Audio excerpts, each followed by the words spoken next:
السلام علیکم ورحمۃ اللہ وبرکاتہ۔ رب اشرح لی صدری ویسر لی امری واحلل عقدۃ من لسانی یفقہوا قولی۔ عزیز دوستو، آج کے ہمارے درس کا موضوع دنیا کی سب سے خوش نصیب عورت کون ہے کے تعلق سے ہے۔ نبی کریم صلی اللہ علیہ وسلم نے فرمایا، خیر ما یکنز المرء المرأۃ الصالحہ۔ انسان جو خزانے جمع کرتا ہے ان خزانوں میں سے بہترین خزانہ نیک عورت ہے۔ سنن ابی داؤد حدیث نمبر 1664۔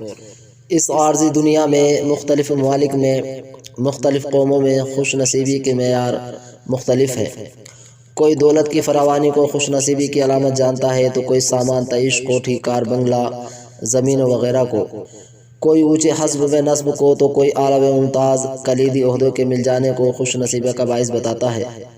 کوئی عورت خاوند کی محبوبہ بن جانے کو اور کوئی زیادہ تعداد میں بیٹوں کے ملنے اور مستقبل میں اپنے دست و بازو بننے کو اپنی خوش قسمتی کی ضامن سمجھتی ہے۔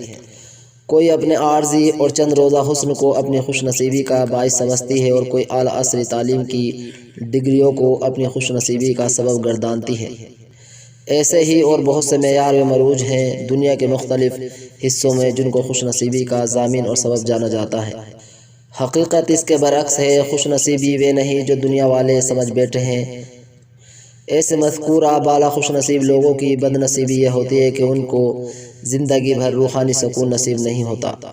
پریشانیاں اور مشکلات ان کو گھیرے رہتی ہیں، سکون اور راحت اور اطمینان کی دولت سے ان کا دل ہمیشہ محروم و معدوم ہی رہتا ہے۔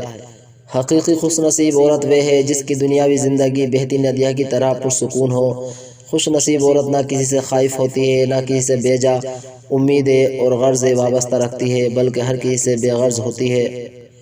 وہ کسی سے کچھ لینے کی بجائے اس کو کچھ دینے میں خوشی و سکون محسوس کرتی ہے۔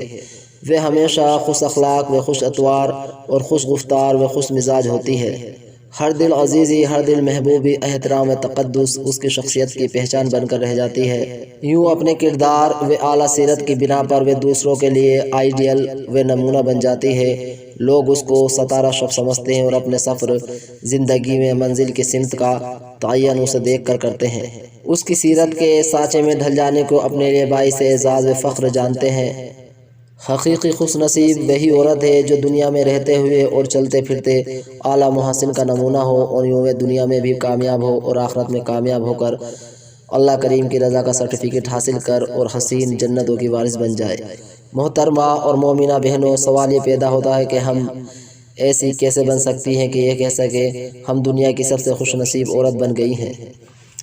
جب تم قرآنی آیات اور سنت مطہرہ کا مطالعہ کرو گی تو تم متعدد آیات و احادیث صحیحہ اس باب میں پاؤں گی کہ ان میں ایک مومنہ کی تعریف و تحسین کی گئی ہے۔ اللہ تبارک تعالیٰ نے قرآن پاک میں ایک مومنہ صالحہ کی مدح و ثنا بیان کی۔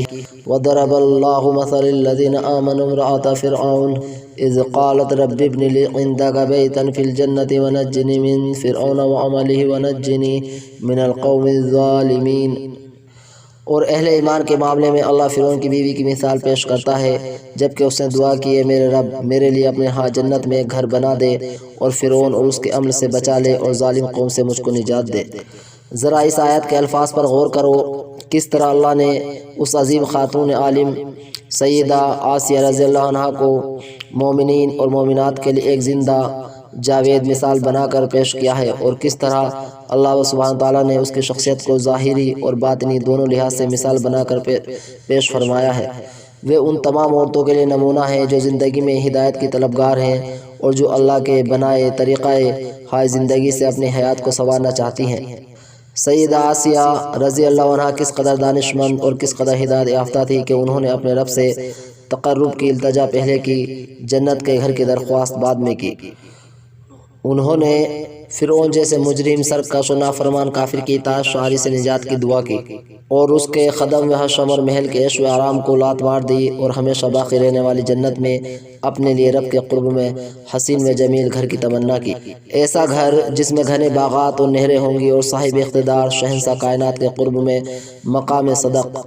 بے شک وہ ایک عظیم خاتون تھی جن کے ایمان و اخلاص نے ان کو جابر اور ظالم شوہر کے سامنے حق بات کہنے کی جرأت بخشی۔ اللہ کی رحمت کی امیدوار رہو اس وقت بھی جب تم طوفان میں حوادث میں گرفتار ہو۔ ان سب باتوں پر عمل کر کے آپ دنیا کی سب سے خوش نصیب عورت بن سکتی ہے۔ اسی کے ساتھ آپ کا دوست محمد سلیم اجازت چاہے گا، اس امید کے ساتھ کہ آپ اس میسج کو دوستوں تک شیئر کریں گے۔ السلام علیکم ورحمۃ اللہ۔